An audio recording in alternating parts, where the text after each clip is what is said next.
ஆண்டின் புதுக்காலம் 20வது வாரம் புதன்கிழமை. நற்செய்தி பகுதி மத்தேயு பிரிவு 20 அருள்வாக்குகள் 1 தொடக்கம் 16 வரை. இன்றைய நற்செய்தி பகுதி திராட்சைத் தோட்ட வேலையாள்கள் பற்றிய உவமை. இந்த பகுதியை தியானிக்கின்ற போது இந்த உவமை நீதியை பற்றியதோ சமூக அநீதியை பற்றியதோ அல்ல என்பதை உள்வாங்கிக் கொள்ள வேண்டும் என்று நினைக்கிறேன். மாறாக இந்த உவமை கடவுளின் தாராள மனதை பற்றியது. கடவுளின் நிரம்பி வழியும் இரக்கத்தை பற்றியது. உழைத்தவர்களுக்கு கடவுள் என்ன கொடுக்க விரும்பினாரோ அதையே கொடுத்தார். அவர்கள் 6 மணிக்கு வந்திருந்தாலும் 9 மணிக்கு வேலையில் அமர்த்தப்பட்டிருந்தாலும் 12 மணிக்கோ 3 மணிக்கோ 5 மணிக்கோ அவர்கள் வேலைக்கு அமர்த்தப்பட்டிருந்தாலும் கடவுள் என்ன விரும்பினாரோ அதைத்தான் கொடுத்தார். விண்ணகம் செல்வதும் அதுபோலத்தான். நாம் 10 கட்டளைகளை மீறாமல் நடந்ததற்காக நமக்கு கொடுக்கப்படும் வெகுமதி அல்ல விண்ணரசு.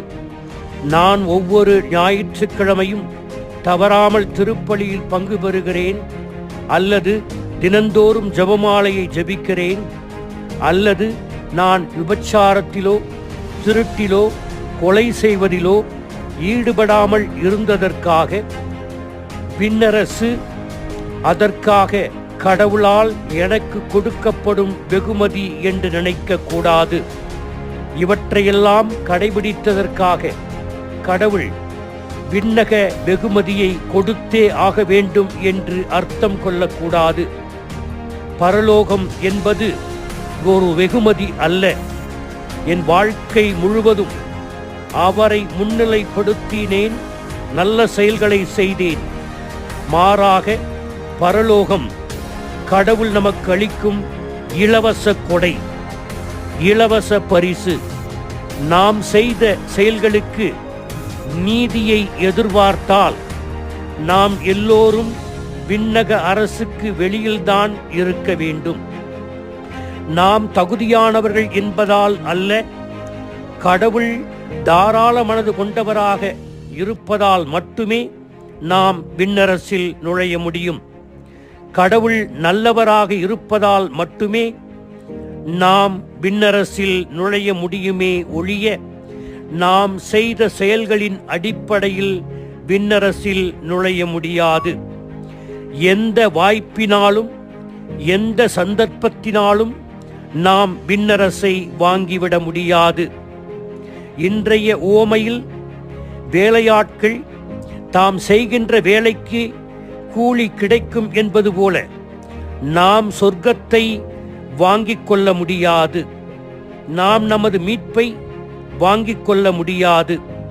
நாம் என்ன செய்தாலும் 10 கட்டளைகளை பிரமாணிக்கமாக கடைபிடித்தாலும், தினமும் திருப்பலியில் பங்கு பெற்றாலும், தினமும் ஜெபமாலையை செய்தாலும், கடவுள் இவைகளெல்லாம் நாம் கடவுளின் மீதான அன்பின் வெளிப்பாடுகள் மட்டுமே.